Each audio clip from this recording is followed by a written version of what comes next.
Hello, everyone, and welcome to Juvenile Justice. My name is Rose Pagachnik.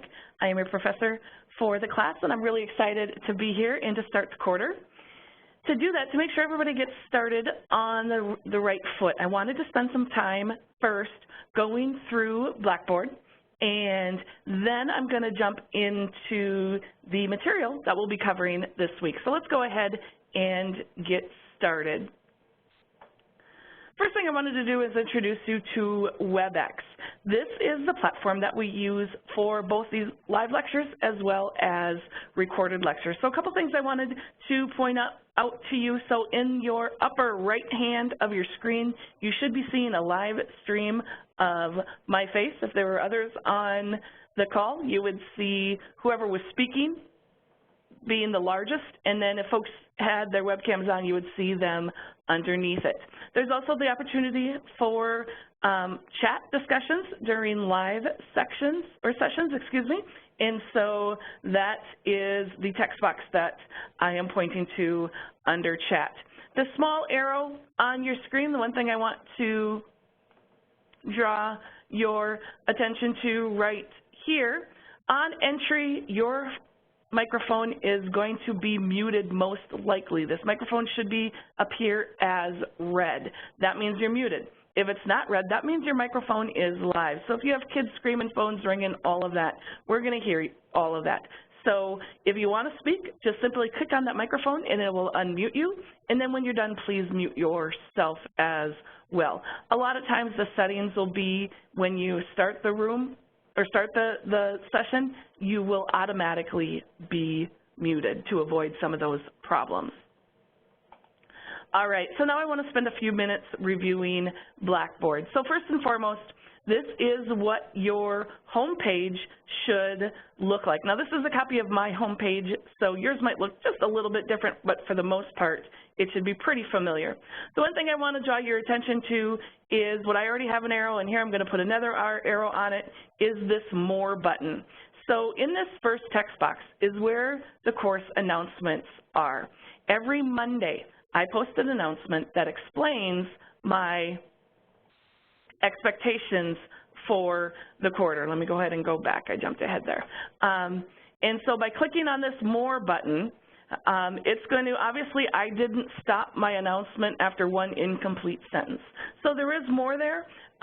Click on that More button, and that's going to expand the announcement to allow you to see all of it. Quick note, if you don't have this More button, my best guess is that you are not using a browser that is compatible with Blackboard.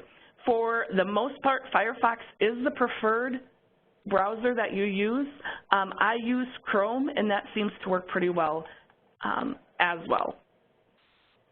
All right, let's take a quick look at the syllabus. So basically, this is just a screenshot of the page. To get to this page, I just simply clicked right there on syllabus. Here you'll see my information. It lists me as Rosemary. That is my birth name. Please call me Rose. Rosemary, my mother is the only one that really called me Rosemary.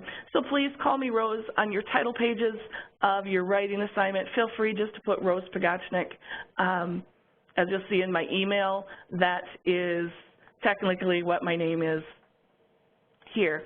Right here is my office phone number. What's really cool of that is if you call me and I don't answer, please leave me a message, because whether I'm in class, in residential class, doing a lecture, or just off campus for whatever reason, I will get an email that will notify me that I have a voice message and I can listen to it right through my email.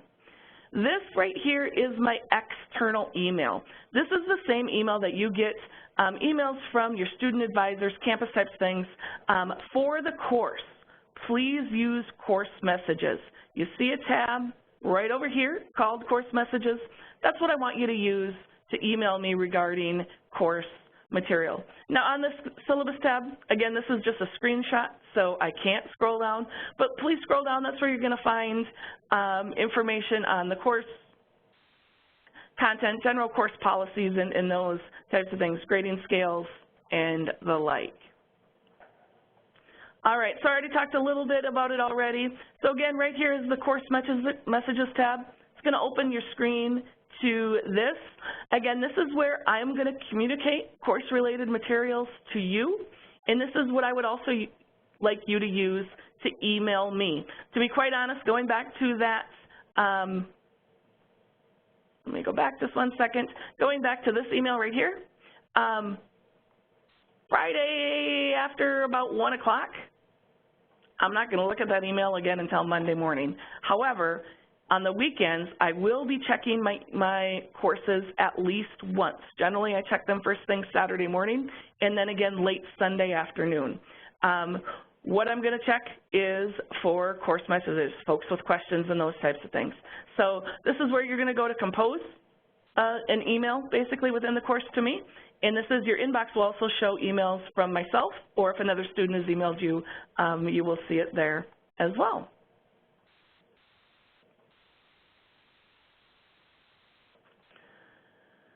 All right, then if you click right here, so this week is Module 1, where it says Evolution of Delinquency, that's ultimately where you're going to get started. By clicking there, it's going to open this screen right here. I have 3 screenshots kind of overlaid on each other just to kind of keep things grouped together.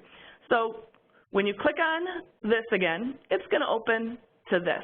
Here you're going to see the Lessons folder and the Assignments folder. This is a screenshot of what the Lessons folder explains. It covers the objectives for the week. It's going to cover the assignments for the week and other important information about that week. Again, make sure to scroll down. Over here is that down arrow. There's going to be little lecture notes. Sometimes there's going to be like matching activities or other resources. That all of that is fair game for any of the quizzes, midterms, or final exams.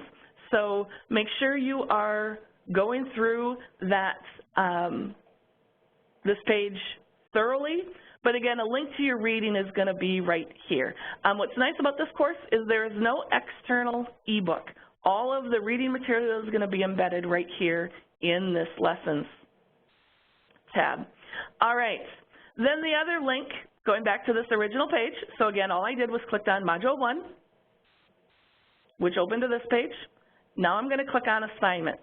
Here again, make sure you scroll down, but this is going to list the assignments for the week. So here you see the discussion board as well as the writing assignment.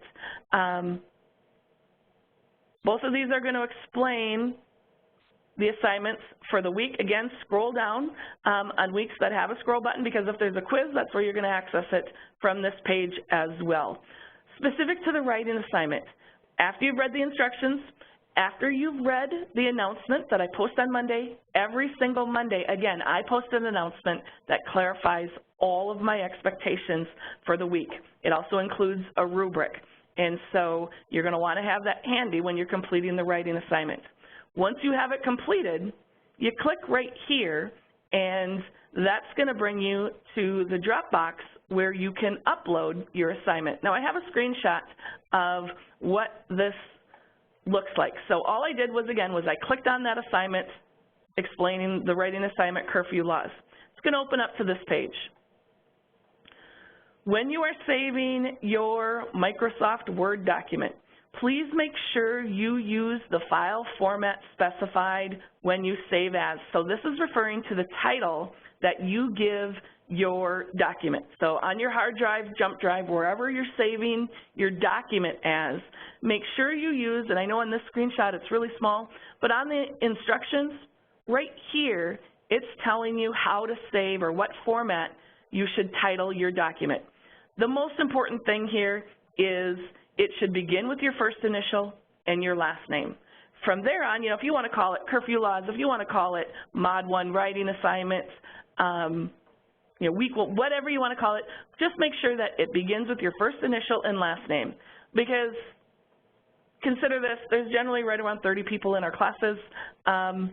If every single one of you save the assignment as curfew laws, I can't keep them tracked, because essentially it's the same document over and over and over again.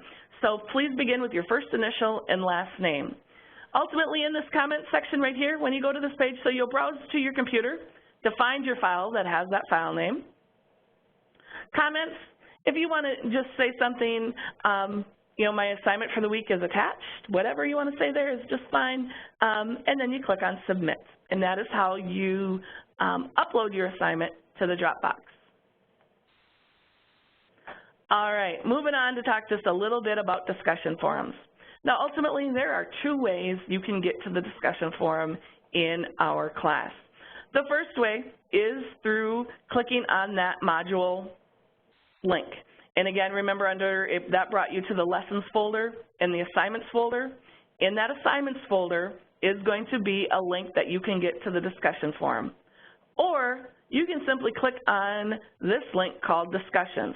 Now this is going to give you a link to all of the discussions that are open. So you see as of right now, we have our student lounge open. If you haven't already, please go into the student lounge, take a look at my introduction, and then introduce yourself as well. General course questions.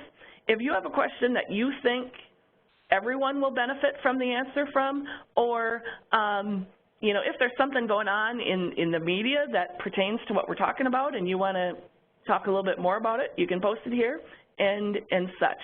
And then the actual assignment or discussion forum for this week is going to be listed here. Again, you have a drop-down menu over here, or a scroll-down menu. So by clicking on this link right there, it's going to bring you to the discussion forum, and that is where you can make your first post as well as any reply posts. All right. Then your grade book. Now this is going to be a little bit challenging because obviously as of right now I did a screenshot, but there's nothing in the grade book yet. But this is what your grade book looks like. And so in these spots, you should see a number grade. And then it depends on how instructors have a couple different options on how we can provide feedback to students. You should see something that either looks like a little comment bubble,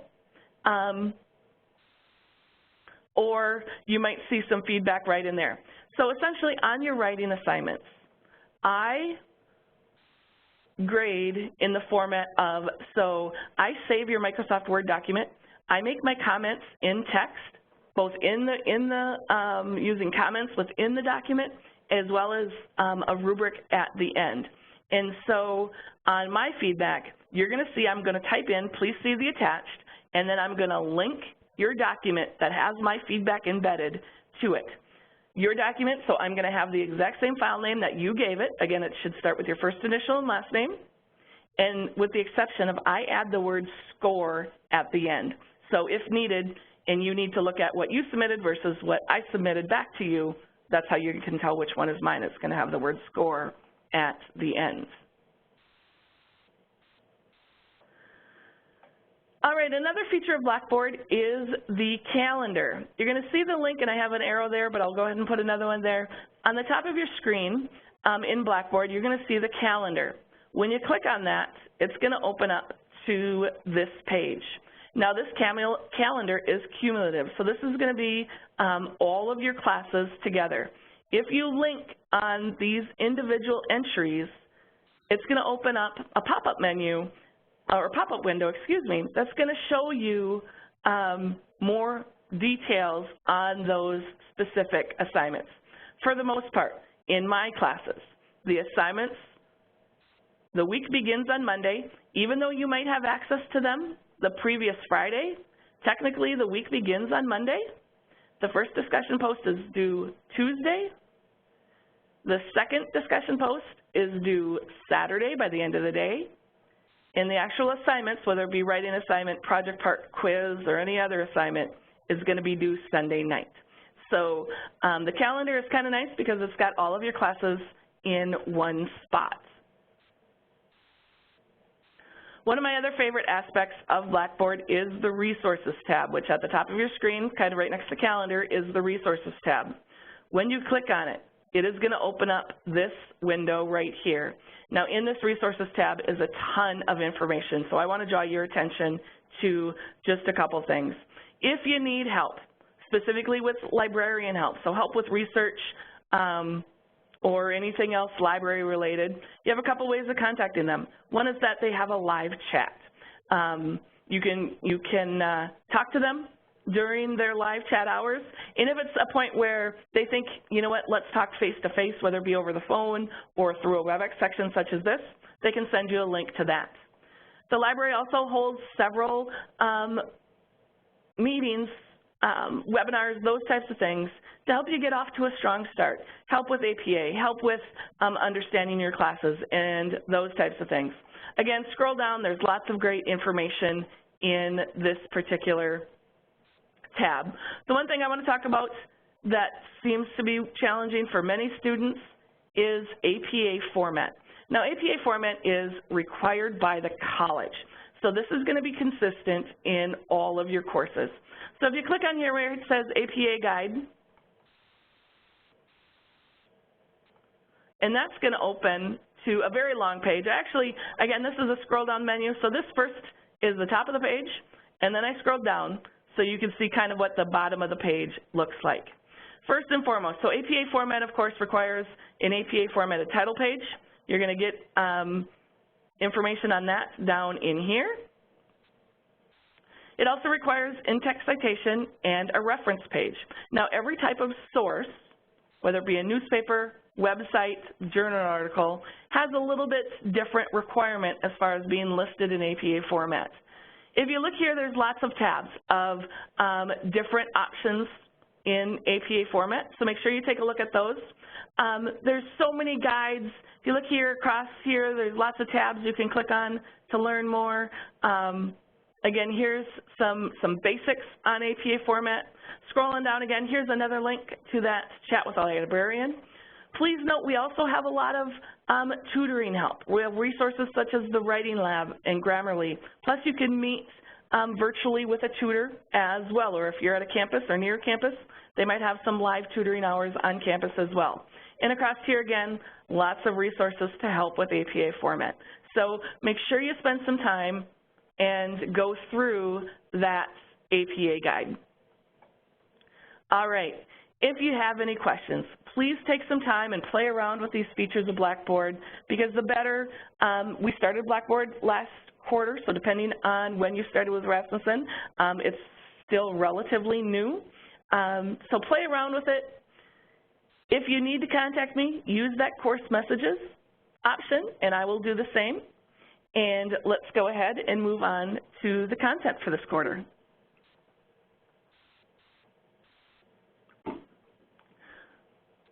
All right, so the first line of this PowerPoint says PO 1346.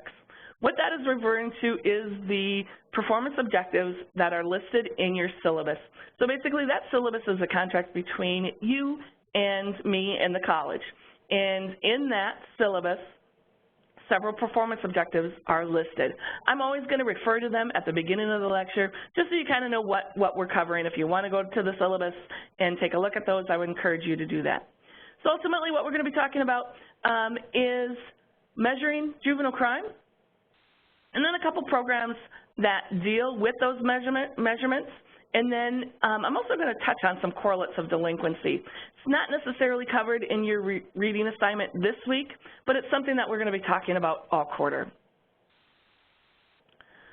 All right, so first and foremost, there are three primary ways of collecting data in juvenile justice.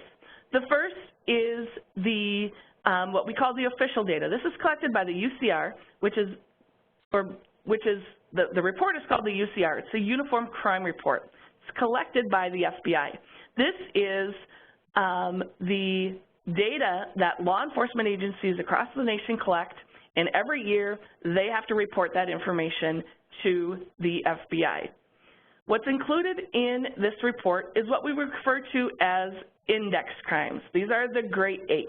So these are probably our 8 most heinous crimes. They're also known as Part 1 crimes. So they're going to be things like murder, robbery, rape, criminal damage, those types of things. Within that, one of the other things that we have is the OJJDP Statistical Briefing Book, or what we just refer to as the SBB. Now, this is not one of the official ways that we collect data, yet for things specific to juvenile justice, it can be very, very handy. Basically, it's a compilation of the amount of juvenile crime that every jurisdiction reported, as well as some of the processing pieces. One of the things to keep in mind with juvenile crime, as well as crime overall, is that crime is declining. Even though our population has grown, we have seen an overall decrease in crime rates in when we look at especially like the last 20 years. However, substance abuse is increasing. Now we expect that to see a correlation there between crime and substance abuse. What's interesting is in that UCR, that Uniform Crime Report, substance abuse, drug crimes are not included in that reporting. Public perception is that crime is at an all-time high, especially juvenile crime. People will tell me, oh my God, what are we going to do with these juveniles? It's just out of control and la, la, la, la, la. And I really work hard on educating them. And granted that, you know, I agree that juvenile crime is a problem. However, make sure you are using official data and facts versus the stereotypes that maybe the media wants you to believe.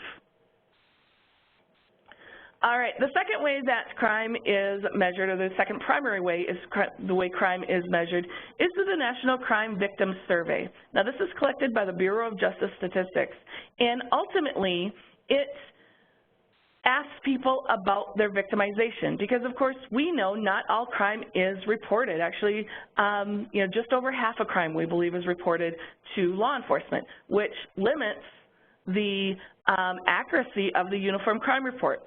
So the second thing we do is ask folks through the census about their victimization. Basically, we ask them, how have you been victimized? And we definitely know there's benefits and drawbacks in that. We know, as I said, some folks won't report crime to law enforcement, but they're willing to tell us about victimization. The National Crime Victim Survey also asks questions. So if someone identifies themselves as victim or someone in their household being a victim, we ask factors or demographic information about those victims. And ultimately, that allows us to identify some of the commonalities there, what might ultimately be risk factors. What's really interesting is we see, not that we want to blame the victim, but we see some lifestyle choices really impacting someone's victimization rates. For example, drug use increases victimization potentials. Sexual promiscuity increases someone's victimization status, as well as truancy. When a child, so when someone under the age of 18 is not in school, the likelihood of them being victimized is greatly increased. All right, the third primary way we are going to measure crime is through what is known as self-reports. Now with youth, the primary collection system for self-reporting crime is called the Monitoring the Future Project. Now in the PowerPoint that I will send out, this is actually a hot link. It's not going to work on this screen, but this is going to be the Monitoring the Future, one of their more recent reports. They do have some lag time in their reporting. And so basically this is asking youth, as well as adults, to talk about their own criminal activity. And ultimately, as I said earlier, we know that juveniles are reporting more drug use than they have in years past. We also need to keep in mind that delinquency is almost universal. When we ask kids, and ultimately if I ask you, and I do this in my residential classes, can any of you say that you've never committed a crime? I know I can't. The difference is I didn't get caught. And we know statistically, or we believe statistically, that less than 3% of youth are actually arrested. Now this is often referred to that dark figure of crime. It's the difference between the crime that we have reported as happening in self-reports versus what is actually being reported to police. So there you have it. Those are the three primary ways that we measure and analyze crime rates, and specifically juvenile crime rates. However, another way that we measure crime is through cohorts. Now, ultimately, a cohort is just basically a group of individuals that have similarities, and we measure them over time. And so with youth, a lot of times we will do cohort studies where we will take everyone born in a specific year in a specific location, and we will monitor them for multiple years. Now, in that cohort study, probably some of the most interesting cohort studies that we've done are what's known as the Philadelphia birth cohort. Now, ultimately, this studied youth. It was a study done by Marvin Wolfgang, who is a famous researcher, criminologist, and he actually looked at two birth groups, one group born in 1945 and one group born in 1958. So the research is old, but it still has great value in today because we really don't see much difference. Basically, the findings that he had is, so those he identified as chronic offenders are ultimately responsible for the majority of crime. We know that the vast majority of crime, actually about 60% of crime, is committed by about 8% of the juvenile population. So with that, we know that age is also positively correlated to total offenses. Basically what that means is the younger someone starts committing crime, the more crime they will commit.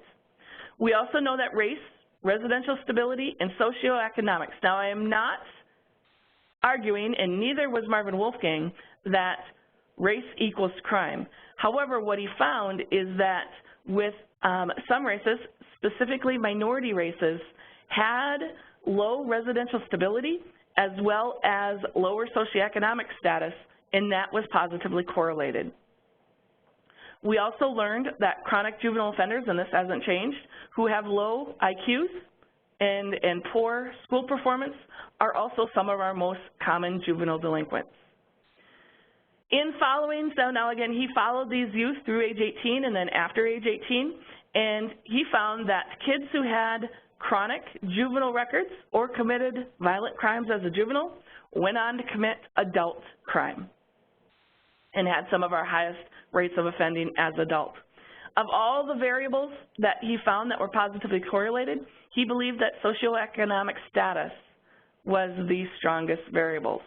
So ultimately, when we look at this, and these are some of the things that I'm going to be asking you to consider all quarter, based on these findings, what type of policy or program would you propose based on what we learned from Dr. Wolfgang? Another cohort study that was done was in Columbus, Ohio. Again, in this particular study, he looked at juveniles that were born between 1956 and 1960. Some of the findings that he found was, first, is that most juveniles age out of delinquency, meaning the frequency of the risk, as they get older, they commit less and less crime just naturally. He didn't find any progression from less serious to more serious crimes. If a female was going to be arrested in that time frame, and again, still to this day, we are less likely to arrest a female. If they were going to be arrested, however, it was going to be for assault. We also saw sibling involvement. It tends to run in the family. Kids who have brothers and sisters that are involved in the juvenile delinquency system or juvenile justice system have a higher chance of being involved themselves. He also looked closely at chronic offenders. He found that 50% of the adult offenders were chronic juvenile offenders.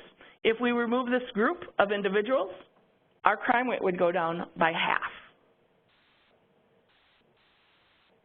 One of the other interesting programs and ways to kind of measure and analyze crime is what we call serious juvenile offender programs. Now again, this is a very, very small percentage of juvenile offenders that commit violent crime, but they're interesting to study. Now basically how we identified someone as a serious juvenile offender is if they had committed at least 10 offenses that were considered violent. And so ultimately our goal was, what can we do once we've identified these youths? How can we help them become less likely to continue this into their adulthood? And ultimately we found that this type of offending begins as early as age 12, anywhere through age 20. And when we studied this group, we found some really interesting commonalities. And again, this continues today. The first is that the first predictor of violence is that if someone has been either victimized themselves or witnessed other violence, for example, witnessing domestic violence between their parents or, mom and boyfriend, that juvenile is 6 times more likely to commit a violent act themselves. Kids that show early aggression or disruptive behavior as early as age 3 is a definite predictor or considered a risk factor. And then kids who abuse animals. Basically, animals are our most closely living creature to humans. Kids that abuse animals tend to go on to commit violent acts against other humans. So those are what they call predictors or risk factors, but we have to be really, really careful on drawing these conclusions. Of course, all of this was discovered in hindsight. Our hindsight is 20/20. Just because someone was a victim or witness of violence doesn't mean they're going to go on to commit violence. Just because someone might abuse an animal, I remember as a youth sticking, I grew up on a farm, and I can't even believe I'm admitting this on camera, we would stick firecrackers in frogs' throats and blow them up. Now, that didn't mean I became a violent juvenile offender, so we really have to be careful on the conclusions that we draw. We see the OJJDP. Now, the OJJDP is the Office of Juvenile Justice and Delinquency Prevention. We see them working fast and furious on creating programs and policies to prevent delinquency. One of the studies that they did was called the Causes and Correlates. And again, basically, they went and tried to identify, they studied juvenile delinquents and tried to identify some patterns or some risks. And ultimately, they found several findings. The first is that families that move around a lot, whether it be physically moving or kind of jumping from family to family or switching schools, those types of things, was a definite risk factor. Juvenile boys who use drugs tends to be positively correlated to early fatherhood, which is another risk factor for delinquency. And ultimately, some people will think that if someone is going to become a father, so a man has gotten a girl pregnant, that, okay, maybe now they might become more responsible because they're now going to have a child support. We know that just the opposite is true. If anything, they become less responsible. Bottom line, the most common correlate is gender. Hands down, the vast majority of juvenile crime as well as adult crime is committed by boys. And so we know gender has a definite correlation there. As far as age goes, we do know that most kids do age out. We call this concept desistance, and that just means that kids through basic maturity will stop committing delinquency. However, kids who have what we call early onset start committing delinquency between the ages of 10 and 12.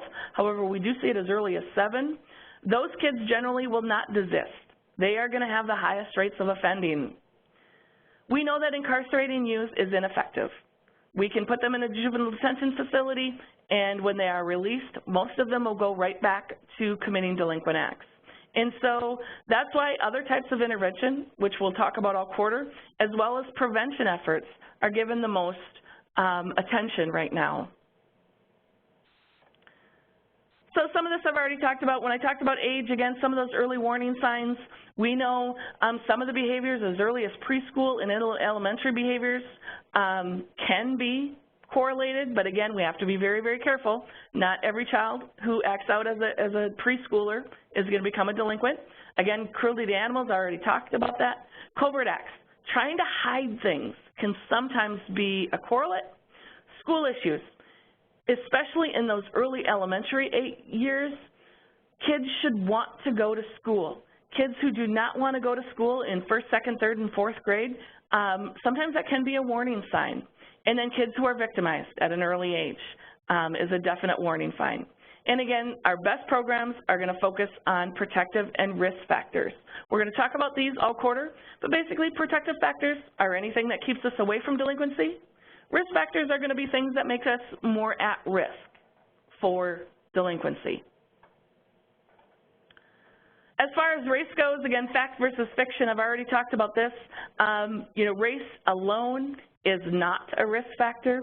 However, we know that throughout the system, we see discrimination from who's arrested to who's getting a disposition within the system. There is disproportionately minority representation.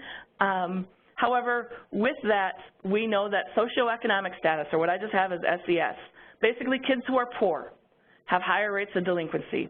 And we know race is disproportionately correlated to socioeconomic status for poor people. And so being poor is positively correlated to delinquency. And as I've already said, that victimization, kids who experience violence or witness violence are disproportionately more likely to become involved with the juvenile delinquency system. All right, so that's the crime measurement. Now I want to spend just a few minutes talking about history. So this, again, performance objectives, these are directly related to your syllabus.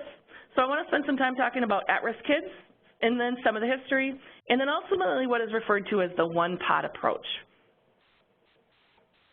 All right, so looking at several, some of the earliest history, of course we should be familiar with the concept of lex talionis, which is an eye for an eye. It comes from England, and that's some of our earliest criminal justice efforts. We also know that some of our earliest history is the Code of Hammurabi, and the picture on your screen is actual, the rock was discovered. It's now on display at the Louvre, which is a famous museum. And in the Code of Hammurabi, it refers to parens patriae, which is a concept we're going to be talking about all quarter. Basically, this is the idea that the king was the father of the country, is literally what it interprets as. And so basically, Hammurabi believed that he would step in and take care of the children if the parents were unable for whatever reason. Some of the earliest English roots, the London Philanthropic Society started what are known as House of Refuges. This is basically kids who were on the street. They would take them in.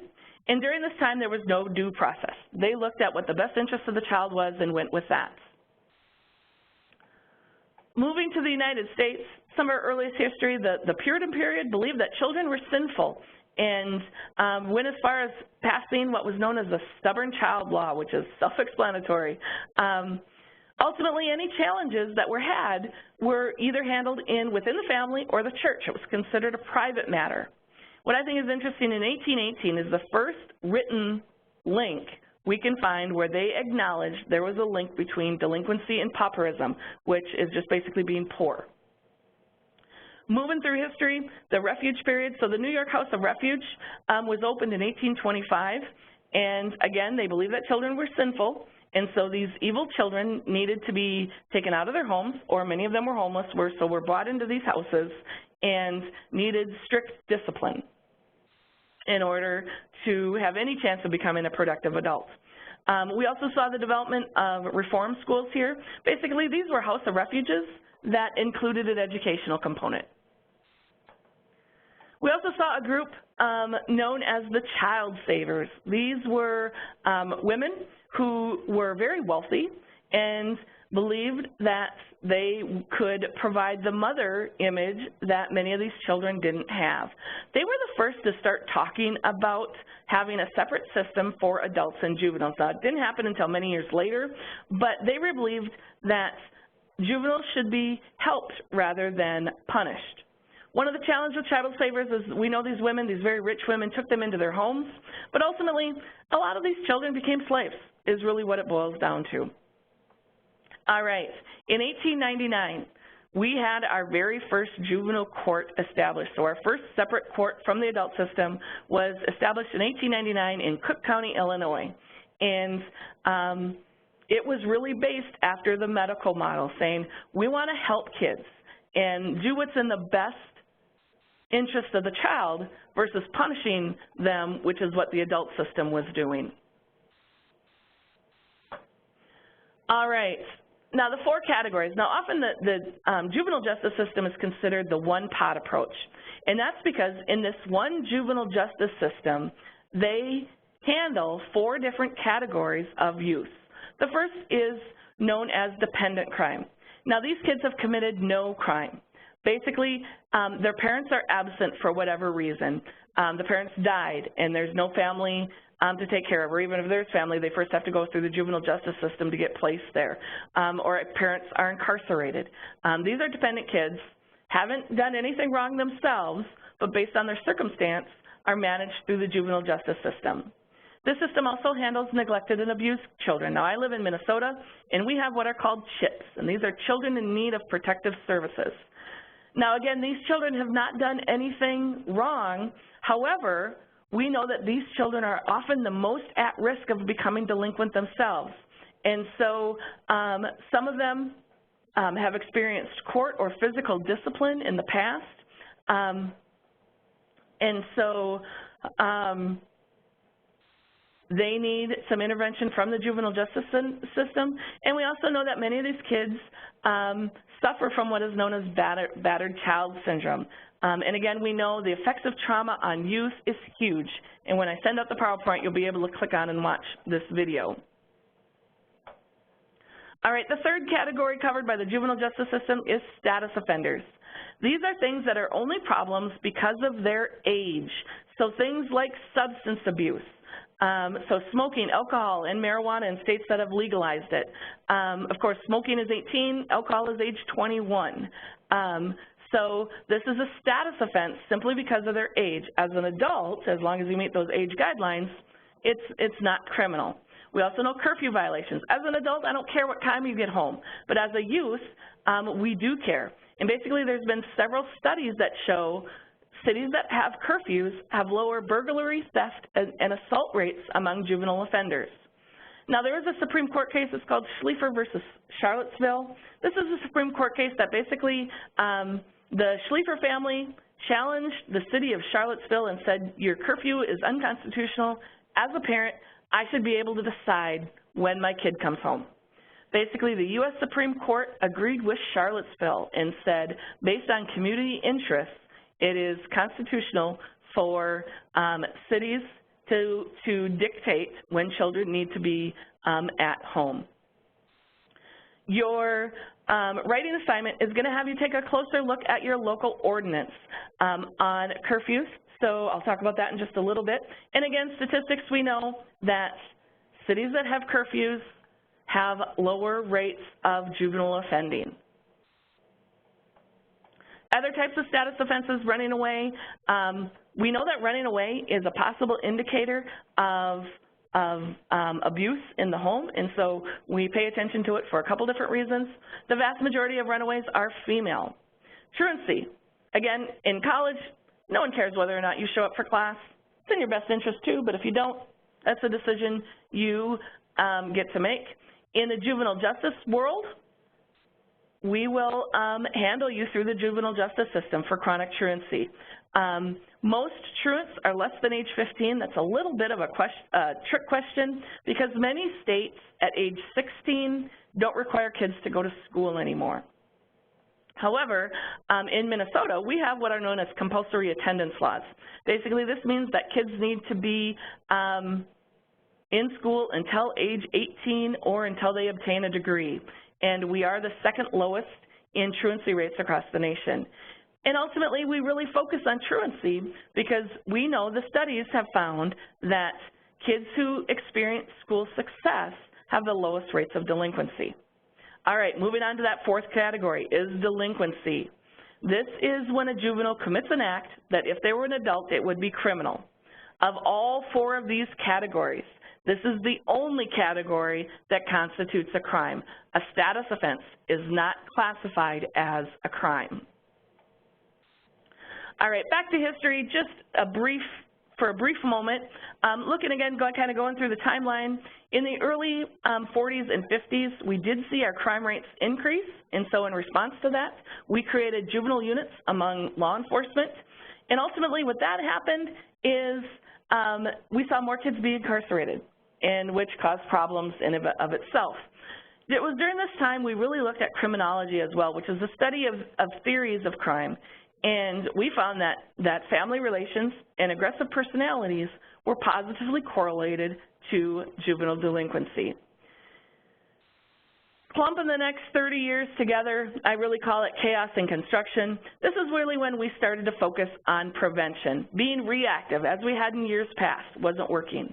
And so in 1974, the Office of Juvenile Justice and Delinquency Prevention was started from what was known as the Juvenile Justice and Delinquency Prevention Act.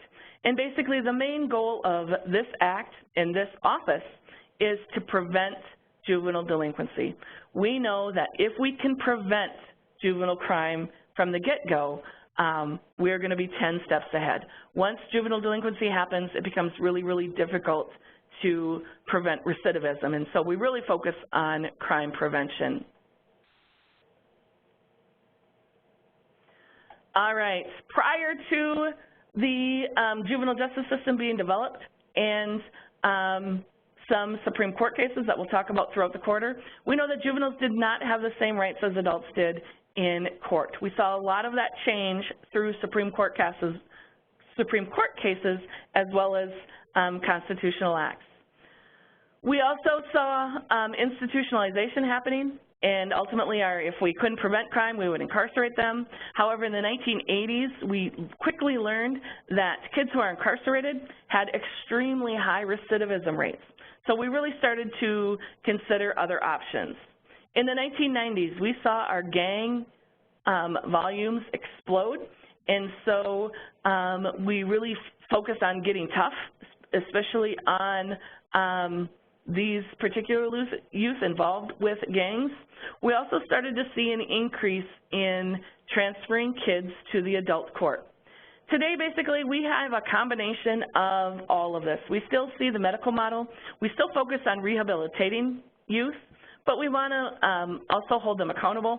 And really, restorative justice has become very, very important in the juvenile justice world. And again, this is something that we're going to be talking about all quarter. All right, so that ends my review on the content. I want to spend just a couple minutes talking about the assignments this week. As far as the reading goes, again, take a look at that lesson folder. All of that is going to be fair game for the quizzes as well as midterm exams, so make sure you're taking a look at that. The discussion forum this week talks about the age of responsibility. Make sure you have read the reading material before making your first discussion post. And again, read that announcement. Every Monday, I post an announcement that explains and clarifies the assignments. Make sure you take a look at that. The writing assignment this week is going to focus on your local ordinance for curfews. So in your writing assignment, in your own word, do not cut and paste the ordinance. You need to discuss the ordinance in your own words. Include any exceptions.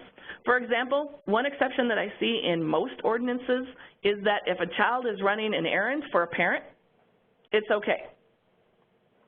Make sure you include any penalty, and then discuss parental responsibility. Most ordinances are going to have a penalty for the parent as part of the ordinance, so make sure you include that. And again, make sure you read Monday's announcement for clarification. You're going to find a rubric. So that is going to be how these points are distributed for the writing assignment, as well as the additional requirements that that assignment needs to be in. All right, so that wraps up week one. I promise future weeks will not be this long. I really wanted to spend some time explaining Blackboard. So if you have any questions, please don't hesitate to email me using the course messages, call me. I am here as your advocate, so please don't hesitate to reach out. Have a super week.